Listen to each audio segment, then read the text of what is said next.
What does Allah mean when He says that Muslim men can beat their wives into submission? He clearly means that Muslim men are only allowed to tap their wives gently with a toothbrush. Miracle of reinterpretation.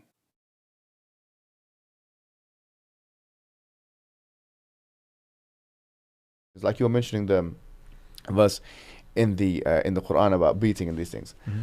And just to kind of quickly summarize this verse, it's really interesting because this verse starts off by saying, it's chapter 4 verse 34, it says, وَإِنْ خِفْتُمْ نُشُوزُهُنَّ فَعِذُوهُنَّ وَهْجُرُوهُنَّ فِي الْمَضَاجِعِ وَاضْرِبُوهُنَّ. So وَإِنْ أَطَعْنَكُمْ فَلَا تَبَغُوا عَلَيْهِنَّ سَبِيلًا.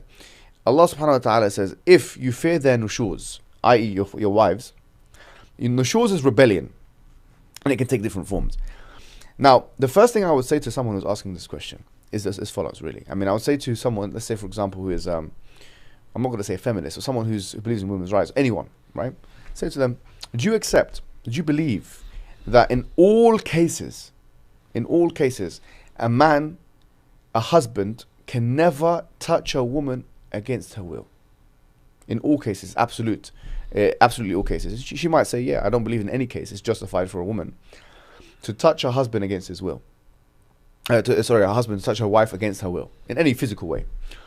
So I'll say, okay, fine. What if she's killing the child or endangering the child's health in a dramatic way? And by the way, this is not an anomalous example, because if you find the NSPCC, which is a British charity which deals with children's health and things like that, it actually reported that the majority of fatalities or deaths of children are from women, not because the women are worse than men or more evil than men, or as the Bible indicates in Genesis, but it's actually because women have more interaction time with their children. Generally speaking, as mothers have more interaction time with their children. So this is actually a real case study. If we see a mother, because we're here looking at the philosophical or epistemological roots, if you see a mother, if a husband sees his wife abusing the child, is he allowed to intervene and physically touch a woman against her will? Yeah, the feminists will turn around and say, yeah, probably. We're not objecting to that. Say, fine. So now we have to understand that we've broken the original thing that we've said, because originally we said that absolutely no, there is no case in which a man can touch a woman against her will. So, but then the woman will say, okay, well, but that's an exceptional circumstance. We say, all right. So you're saying in certain exceptional circumstances, husbands can touch a woman physically against her will. That's very interesting. Say if she's hitting him, she's attacking him in a violent way which could cause harm, because women, despite popular stereotypical understanding, might be weaker than men physically, but they're not completely incapable of hurting a man. So say for example she grabs a weapon, or she physically tries to attack him. Is he allowed to defend himself and physically touch her against her will in that context? So let's say a fair-minded feminist will say, yeah, okay, he can do as much as it needs, as he needs in order to get her off him. So I would say that if that is the case, then we've agreed already. And then say, why is that? Why have we agreed? So, well, the reason why we've agreed is actually because this verse is not telling a man how to beat up his wife. It's not. In fact, the Prophet explicitly told us in a hadith in Tirmidhi, لا تضربوا إماء الله. Do not hit the women's servants of Allah. Do not hit them. So if anyone says, okay, well, Islam's normative position is to go and hit the wives to discipline them or something, this is against the Quranic and Islamic or hadith narrative. This verse is not telling a man how to hit or beat up his wife. This is telling how a man or a husband how to defend himself against his wife. Because the thing is, the nature of man is that a man is prone to, in a more biological, predetermined way, to a kind of aggressive behavior. So this Quranic injunction, these 3 steps, warn, abstain from sexual intercourse, and then you can apply daraba, which we can explain later on, or I've already explained in a couple of videos of mine, which maybe I don't want to descope this discussion. Then you can do this, right? So someone might argue then, how comes it's not mentioned, this word is not mentioned in relation to women? I would say actually it is mentioned in relation to women, the same word.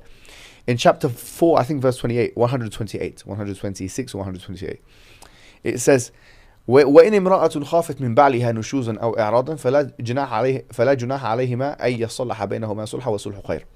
It says that if a woman fares from her husband nushuz or i'rad. I'rad means being neglected. So there's two things. Whereas in the verse in 434, there's only one thing that was mentioned, which was nushuz, which was rebellion. Here there are two things that are mentioned. Then she can start a reconciliation with her husband, and she can start a reconciliation, and she actually has a right at any point to go to a qadi. She has a right to or a judge. If there's actually any damage done to her, she can get a divorce instantaneously. Any actual physical damage. We're not talking about, something which is not substantive, or something which is not real, or whatever it may be, or he hurt her when he was rolling in the bed when he was sleeping or something like this. No, we're talking about some serious stuff. Then at any point, she could actually start a reconciliation process. She could start a case against him. The question will be made now, so why is it the case that with a man is mentioned, daraba is mentioned, which is a kind of physical recourse, and it's not mentioned with a woman? The answer is because men are physically more prone to violence, and so there needed to be some kind of refining or a cap put on what a man's normative or default position would otherwise be anyways.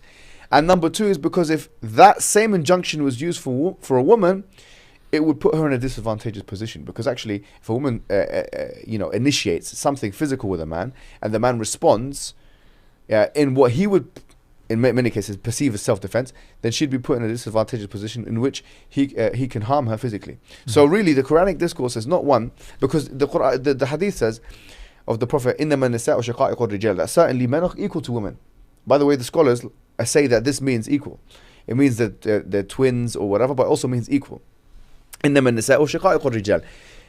Generally speaking, we believe in the general equality. But there are certain situations, where we believe that actually a man has a certain right over a woman, and a woman sometimes has a certain right over a man, like in the custody of children, like as mothers, she's 3 times more important than the man, like in mahr, which is a dowry, like in many cases in divorce, she can preoccupy the house he lives in for 3 months. It's his house, but she has to stay there. There's so many things we can actually list that a woman has a right over a man in. And the opposite is also true in Islam. So there are some exceptional circumstances. And by the way, this is not even against Western society, because frankly, Western civilization has made exceptions for women in certain things. Maternity leave, the army. There's been so many drafts for men to go to the army. There's no all-women draft in the history of America, really. But there's been all-women armies. So there's so many things here we can say. But the point is, in a nutshell, a lot of these misconceptions is because they're approaching the Quran with their lenses, right? And if they want to have a genuine understanding of the Quran, they have to understand the Quran from what it's telling us rather than what we're trying to superimpose on it.